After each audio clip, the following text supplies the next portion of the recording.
Hello, this is Louis Munro from The Fun Accountant, and welcome to this video where I'm going to essentially show you how to check and obtain proof whether certain documents were sent to customers from Sage Accounting. And in the build up to that, I'm going to create a quote, an invoice, and perform a customer statement run, which I will use to test the reliability of Sage's communication. Then I'm going to show from the customer's perspective how these documents are received and how they look. So if you want to know how to do any of this, follow along. It has happened to me before where a customer denied that they have received a document sent to them from Sage Accounting when I'm certain that I've created and sent the customer document. Some of my clients who use Sage also experience the same issue, knowing full well that an action was performed but now needs to prove it. There is another scenario where you as the business owner or manager wants to ensure and check that assigned tasks to employees concerning customers were indeed performed.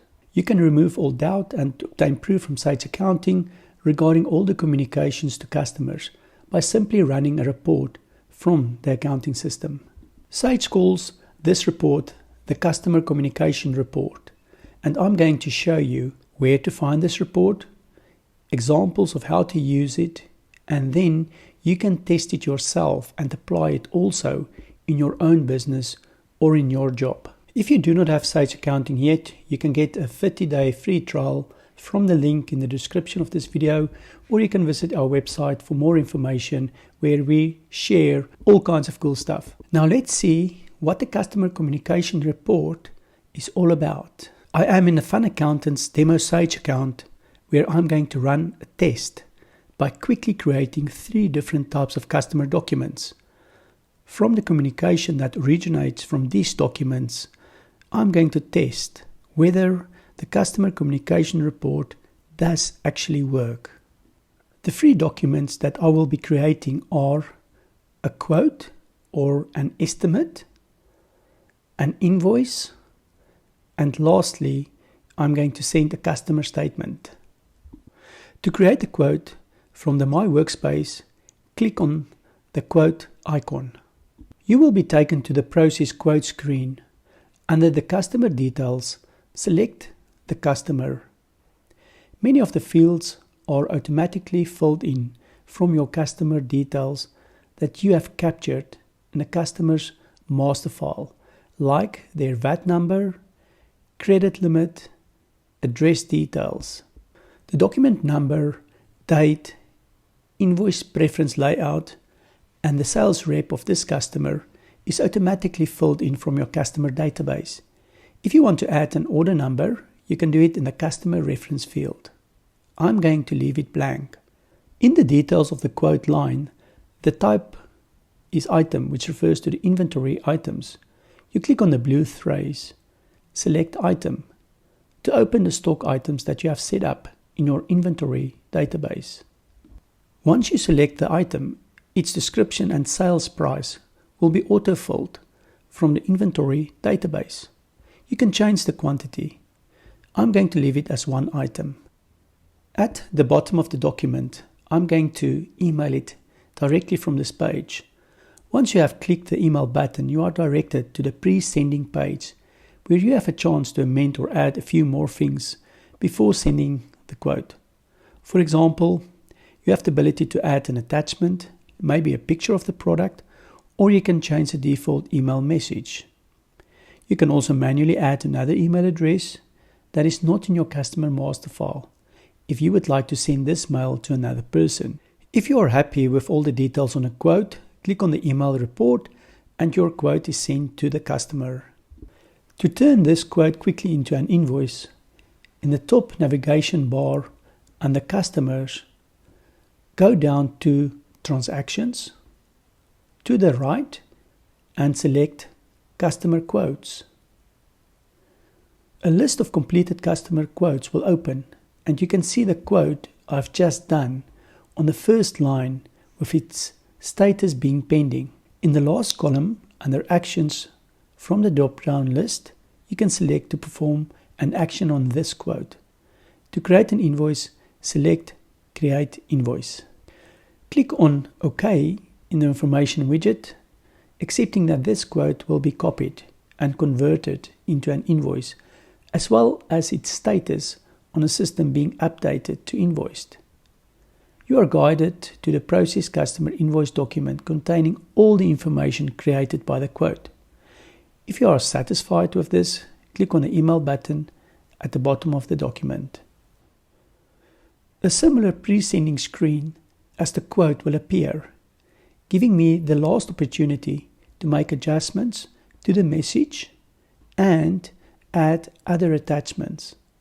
Click on Email Report to send the invoice to your customer.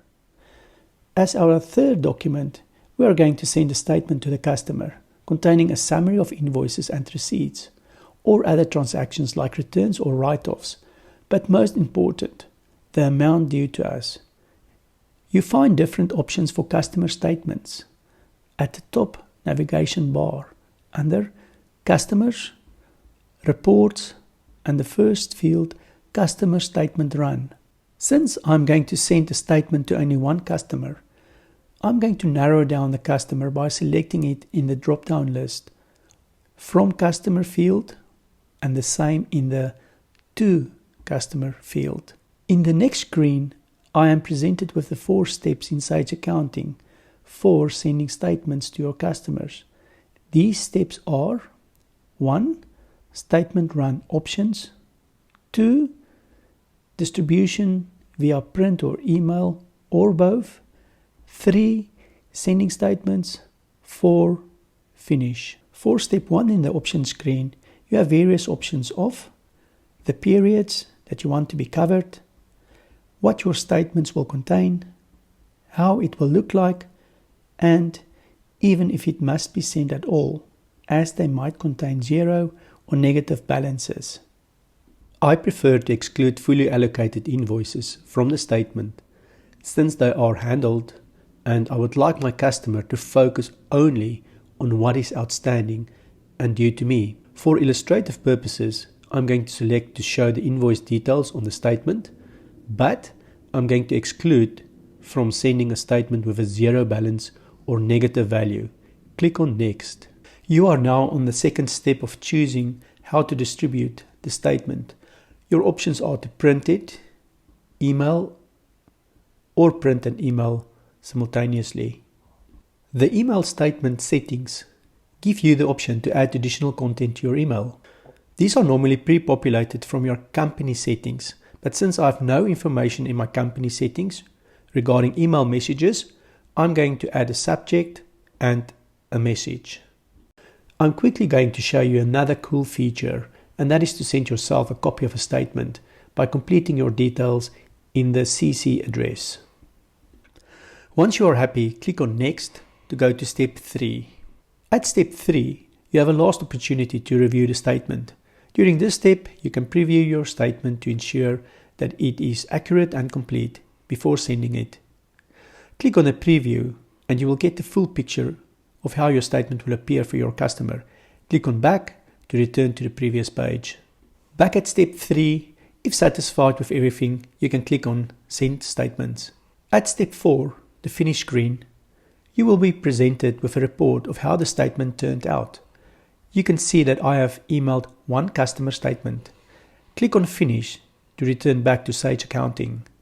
If I were to run a customer communication report now, the report should provide me with proof that the accounting system did in fact send the free emails to the customer.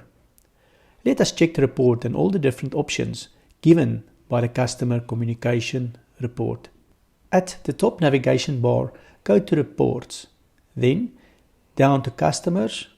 It will turn blue as you hover over it. Click on the word Customers.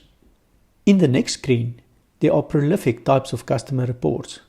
You will find the customer communication report right at the bottom, the last report on the list that will be underlined when you hover over it.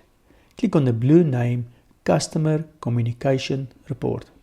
You can obtain a Sage System Communication report based on any customer and any given time frame.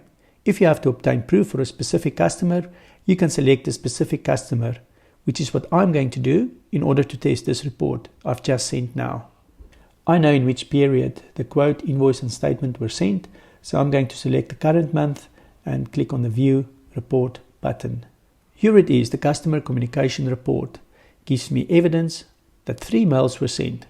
The report gives me other important information like the date, who the person was that sent the document from Sage, the name of the person to whom it was sent, the recipient address, what type of document was sent, the document number, and a description. You can save a copy of this report by clicking on the Save button at the top of the report, just in case you need to send or print it.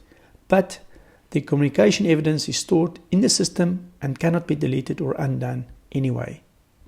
It will be great to view how these documents were received and how it looked from the customer's perspective. That's exactly what I'm going to show you now.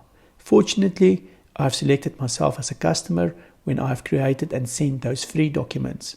Let's put Sage Accounting to the test and see whether I did receive the documents as intended and how it looked like. In my inbox, you can see the first 3 mails that I've received. When I open the quote, you will find in the From section that this mail was sent from Sage Accounting.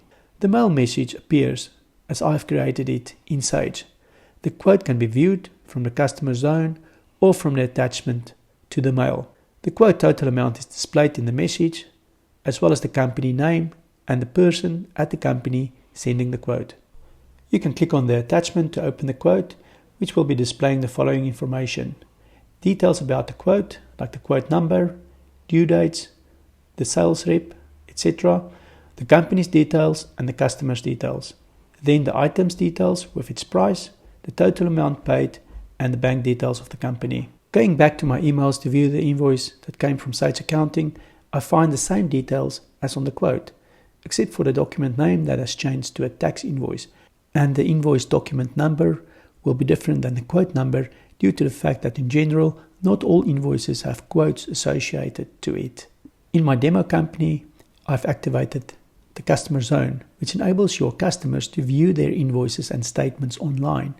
The great benefit of the customer zone is that you can link your invoices to a payment gateway like Netcash, which enables your customers to easily make direct payments online with cards, EFTs, or QR codes.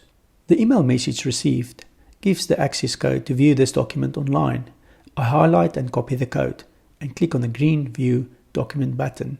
On the next authentication screen, I paste the access code in the required field and click on Validate. Here is the beautiful invoice received by me and showing me clearly the amount that is due.